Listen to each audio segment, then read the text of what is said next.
Tang Soo, this is Master Matt, and I'm going to make a quick video to go over the 5 basic stances in Tang Soo Do so that you can use this before belt testing to review, or if you're ever in a situation where you're forgetting some of the basic details of all of our 5 stances. These will take you through mostly up to black belt, these 5 stances. So the first stance is very basic. It's called attention stance, in Korean called chariot. So this is very simple. Feet together, arms at your sides, back up straight, everything straight, okay? Second stance is called chumbi jase. In Korean, it's called ready stance.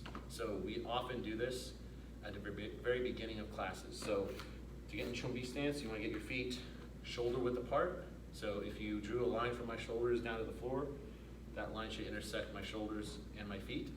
And you get your fists up tight here and shoot them out. So 2 fists straight out, my fists are about 1 fist width apart. So chumbi jase, ready stance. This is communicating to your partner, to your instructor, to whomever that you are ready to do karate. The next stance is going to be front stance. So this is one of the stances that beginners often struggle with. So it's best to get into this stance from chumbi because you want to keep your feet shoulder width apart. Probably the most important detail of front stance. So I'm going to do my left foot here since I'm left-footed. Somehow I'm right-handed, go figure. So I'm going to take my left foot, I'm going to take a big step out, keep my toes facing forward, and both my legs are straight right now. I'm going to bend my front knee, and I'm going to look at my front toes. I'm going to bend until I cannot see them. That's how you know you've bent enough. My back knee is straight, toes facing forward, back up straight, and again, feet shoulder width apart. So my shoulders are not off to the side, they are straight ahead. So that is chungul jase, front stance. I'm going to go back to ready position. The next stance is hugul jase. In Korean, that's called fighting stance. Some schools, like the school I trained with before, they call it back stance. But here we call it fighting stance, hugul jase. So I'm going to start as if I'm getting into a front stance. However, I'm going to take my back toes, point them off to the side here. So my toes kind of make this right angle. My front toes forward, back toes to the side. Okay, and I'm going to bend both my knees in this stance. My shoulders are not square, so bend both my knees. You want most of your weight on your back knee and front heel slightly off the ground. So a good test for this is, can you pick your front leg up without losing your balance?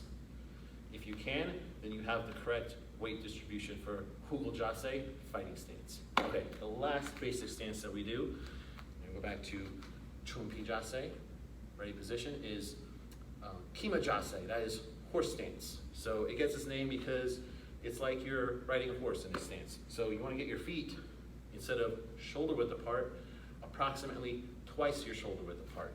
So that's not as easy to measure. You get a feel for how wide that is. For me, coincidentally, it's about 1 mat width here. So my feet twice my shoulder width apart, backs up straight. And again, a good gauge to bend your knees, to know how far to bend your knees. Just bend your knees until you can't see your toes. Back up straight, everything's up straight. So those are our 5 basic stances. There are chariot jase, which is attention stance, ready stance, which is chumbi jase, front stance, chungul jase, fighting stance, hugul jase, and horse stance, kima jase. 5 basic stances. So thanks for watching this video. I hope you find it helpful when you're trying to review your stances, get ready for belt testing, and get ready to do your best, even just in regular karate class. You should always do your best, whether it's testing, regular class, practicing at home, whatever. So thanks for watching, and Tang Soo, I'll see you in class.